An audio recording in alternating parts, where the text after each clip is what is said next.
Video देखना, कितनी बड़ी बात बोली भाई, ज्यादा से ज्यादा शेयर एक बेटा अपनी माँ के पास आया और बोला, माँ मुझे तेरे हक अदा करने हैं, तूने मुझे पैदा किया, पाल पोस कर इतना बड़ा किया, तेरे बड़े एहसान है, मुझे तेरे हक अदा करने हैं। माँ मुस्कुराई और बोली, बेटे दुनिया का हर माँ बाप अपनी औलाद को पालता है, मैंने भी तुझे वैसे ही पाला है, कोई जरूरत नहीं है इसकी। लेकिन बेटा जिद करता गया तो माँ ने उसकी जिद मान ली कि अच्छा ठीक है, अगर तेरी यही मर्जी है तो आज रात अपना बिस्तर मेरे कमरे में लगा लेना। वैसा ही किया उसने। बेटा अपना बिस्तर लेके माँ के कमरे में आ गया। माँ ऊपर चारपाई पे सोई थी, उसने अपना बिस्तर नीचे लगा लिया। जवानी की नींद थी, जल्दी आ गई। अब माँ को बुढ़ापे में नींद तो नहीं आती ना। उसने आवाज लगाई, बेटे सो गया, मुझे पानी चाहिए। उसने नहीं सुना, वो सोया था। माँ ने फिर थोड़ी तेज आवाज लगाई, फिर उसने सुनी और जैसे ही सुना वो उठकर फौरन पानी लेकर आया। अब जिस गिलास में वो पानी लाया था उसने माँ को दे दिया।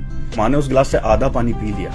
बुढ़ापे के कांपते हुए हाथ थे, बचा हुआ आधा गिलास उसके बिस्तर पर गिर गया। बेटा बोला, माँ तूने बिस्तर गीला कर दिया, चल कोई बात नहीं, मैं दूसरी साइड सो जाता हूँ। वैसा ही किया उसने, वो दूसरी साइड सो गया। थोड़ी देर बाद फिर बेटे को नींद आ गई। अब माँ तो सोई नहीं ना, बुढ़ापे में कहाँ नींद आती है। बोली, बेटे सो गया, मुझे फिर से पानी चाहिए। बेटा फिर से उठा, पानी लेकर आया खुशी खुशी, माँ को दिया। माँ ने वैसे ही पानी पिया, लेकिन गिलास उसके हाथ से फिर छूट गया और उसका बचा हुआ बिस्तर भी गीला हो गया। तो बेटा बोलता है, माँ तूने पूरा बिस्तर गीला कर दिया, चल कोई नहीं, मैं दूसरा बिस्तर लगा लेता हूँ। उसने उठाया बिस्तर, चेंज किया, दूसरा बिस्तर लगाया, फिर सोया। माँ ने फिर से पानी मांगा, फिर से उसके हाथ से गिलास छूटा और उसका बिस्तर गीला हो गया। ऐसे करते हुए कई सारे बिस्तर गीले हो गए। वो बेटा अपना सब्र खो बैठा और बोला, माँ तू पागल है, पूरी रात तूने खराब कर दी मेरी, इतने सारे बिस्तर गीले कर दिए, मुझे सोने नहीं दिया। तो माँ ने मुस्कुरा के कहा, बेटे बस तेरे बिस्तर पे पानी गिरा है, तू मेरे बिस्तर पे पेशाब करता था। तेरे बिस्तर पर पानी गिरा एक रात के लिए तो तू मुझे पागल बता रहा है, और मेरे बिस्तर पे गंदगी करता था, उसके बाद भी मैं तुझे तेरी लंबी उम्र की दुआएं देती थी।